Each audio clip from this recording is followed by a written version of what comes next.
نوری نەمر.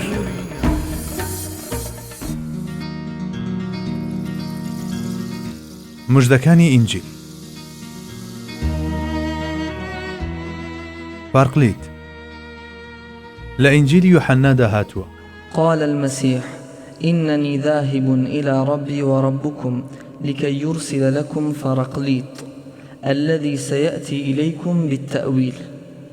واتە مەسیح وتی: من دەڕۆم بۆ لای پەروەردیگاری منیش و ئێوەش بۆ ئەوەی فارقلیتتان بۆ بنێرێت کە ئەو تەئویل و ڕوونکردنەوەتان بۆ دێنێت.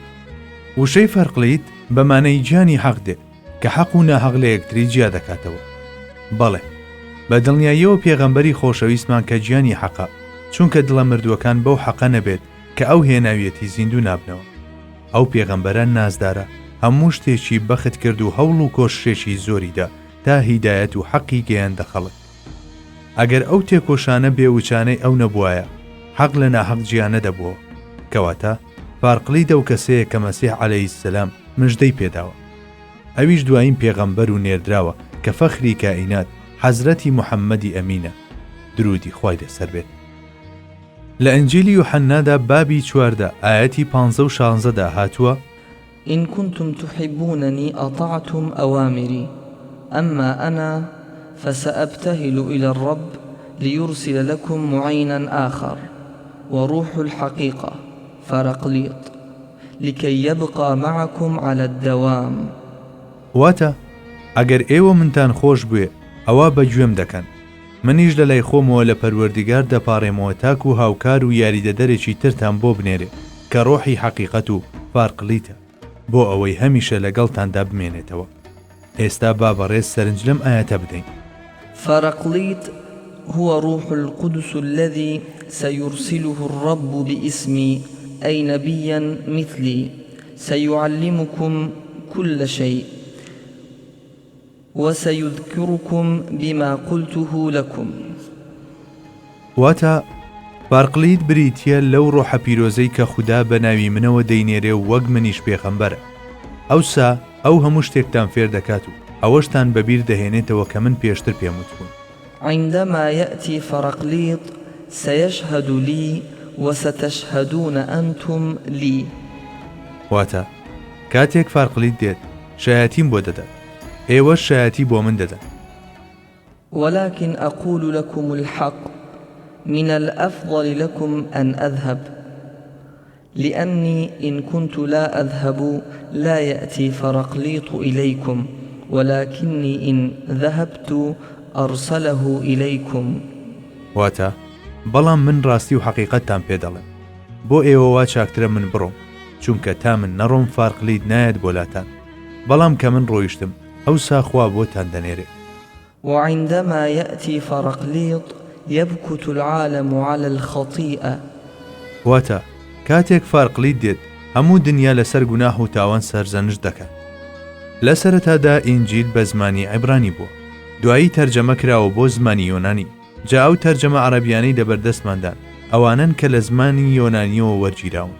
وشەی فارقلیت لە تەرجەمەی یۆنانیەکەی یەکەم جاردا هاتووە، بەڵام ئێمە ئەو وشە ڕەسەنە نازانین کە لە زمانی عیبریدا لە بەرامبەریەوە هاتووە. وشەی فارقلیت لە یۆنانیەوە تەرجەمە کراوە بۆ زمانی عەرەبی، واتە چووەتە ناو زمانی عەرەبیەوە لە شێوەی بە عەرەبیکردن. بەڵام ئێمە بابەتەکەمان لەسەر ئەم وشەیە بنیاد نانین، بەڵکو هەوڵ دەدەین هاتنەدی هەموو تایبەتمەندیەکانی پێغەمبەری چاوەڕوانکراو کە لە ئینجیلدا مژدەی هاتنی دراوە لە سەروەرماندا بنین. باوشەکانی شەیدایەکی پێغەمبەر بکەینە سەردێڕ.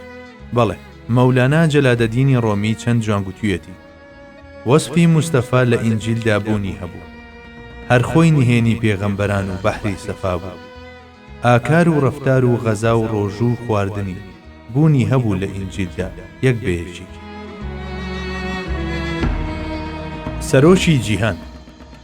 لە ئەنجیلی یوحەنا بابی 14 ئایەتی 30دا هاتووە: حەزرەتی مەسیح وتی: لە مەولا زۆر قسەتان لەگەڵ ناکەم، چونکە سەرداری جیهان لە سەروبەندی هاتندایە، هیچ شتێکی ئەو لە مندا نییە.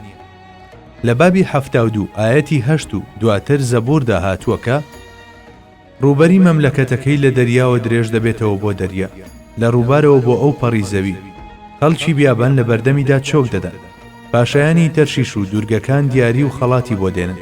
پاشایانی شەبا و سەبا شاباشی پێشکەش دەکەن. هەموو پاشایان لە ئاستیدا چۆکدا دەدەن. سەرجەم نەتەوەکان دەبنە گوێڕایاڵی، چونکە هەژار و بێدار و داما و بێکەسەکان ڕزگار دەکات. سۆز و میهری خۆی دەڕێژێ بەسەر هەژاراندا. دڵ و دەرونی بێنەوا و داماوان لەستەم و چەوسانەوە ڕزگار دەکات و ژیانیان دەپارێزێت، چونکە گیانی ئەوانی بەلاوە بە نرخە. زێڕی شەبا پێشکەش دەکات بۆ ئەوەی هەمیشە دوعای بۆ بکەن و سەڵاواتی لێ بدەن و ڕۆژانە داوای بەرەکەتی خوای بۆ بکەن. هەروەها دانەوێڵە زۆر دەبێت لە دەشتەکاندا و بەسەر چیاکانەوە دەڕوێت و وەک چەڵتووکی لوبنان قەف و گوڵ دەکات. خەڵکی شارەکان وەک گژوجیای زەوی زۆر و جەنجاڵ دەبن. ناوی ئەو تا هەتایە نەمر دەبێت و وەک خۆر بەردەوام دەمێنێت. خەڵک بەهۆی ئەوەوە تووشی فەڕ و بەرەکەت دەبن. هەروەکو لە پێشتر وتمان، هەڵوێستەکردنمان لەسەر ئەم بڕگانە بە مەبەستی دەستخستنی بیرۆکەیەکی گشتی بوو لەمەڕ بابەتەکە، گەرنا نیازی قوڵبوونەوەمان نییە. بەڵام لێرەدا خۆمان ناگرین نەڵێین لەگەڵ ئەو هەموو هەوڵە بەردەوام و کۆششە سەر و مڕەی کە لە ئەمڕۆ و دوێنێدا لەلایەن هەندێک لەو مەسیحی و جوولەکانەوە کە حەسادەت و ئێرەی لە ناخیاندا بنجی داکوتاوە دەدرێن بۆ شێواندن و تەحریفکردنی کتێبەکانیان، کەچی ئەو تەورات و ئینجیلانەی کە ئێستا لە بەردەستدان چەندین مزگێنی و ئاماژەیان سەبارەت بە پێغەمبەرمان تێدایە. پشت بەخوا لە داهاتوودا لە سایەی کۆششی مێژوو نووسە وردبین و دڵسۆزەکانمانەوە ئەگەر ئەو نوسخانەی تەورات و ئینجیل و زەبورمان دەستکەون کە کەمتر دەستیان تێوەردراوە، ئەو کاتە هەمووان بگرە گشتینەی خەڵکیش ئەو ئاماژە ئاشکرا و دیارانە دەبینن کە لەبارەی پێغەمبەرایەتی حەزرەتی موحەممەدەوە درودی خوای لێ بێهاتوون پێویست بە هیچ ڕوونکردنەوە و لێکدانەوەیەک ناکەن. لەوانەیە ئەو فەرمایشتانەی هەواڵی بالفتەبوونی مەسیحیەت دەدەن لە ئاخر زەماندا دیسان ئاماژەیەکی تر بێ بۆ ئەم بۆچوونە.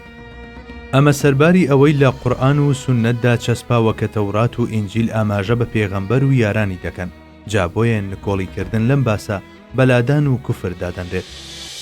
نوری نەمر